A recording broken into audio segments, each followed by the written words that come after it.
नोटों की होगी अब जमकर खूब बरसात।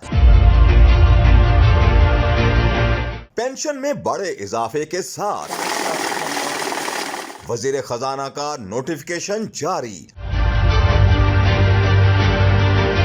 वफाकी हुकूमत ने पेंशन में 17.5% इजाफे का नोटिफिकेशन जारी कर दिया। वजारत खजाना की जानिब से जारी नोटिफिकेशन के मुताबिक 1 जुलाई से वफाकी हुकूमत के तमाम पेंशनर्स बशमूल दिफा के सिविल पेंशनर्स और आर्म्ड फोर्सेस के रिटायर्ड और सिविल आर्म्ड फोर्सेस के रिटायर्ड मुलाजमीन की पेंशन में इजाफे की मंजूरी दे दी गई है। पेंशन में इजाफे का इतलाक फैमिली पेंशन पर भी होगा। इलावा 1 जुलाई से कम पेंशन 10,000 रुपए से बढ़ाकर 12,000 रुपए कर दी गई है। वाज़ेह है कि वफाकी हुकूमत ने आइंदा माली साल के बजट में सरकारी मुलाजमीन की तनख्वाहों में 35% और पेंशन में 17.5% इजाफे का ऐलान किया था, जिसके बाद EOBI के पेंशनर्स की पेंशन 10,000 रुपए कर दी गई है। ख्याल रहे कि कौमी असेंबली ने भी आइंदा माली साल के वफाकी बजट की मंजूरी दे दी है, जिसमें 215 अरब रुपए के नए टैक्स लगाए गए हैं।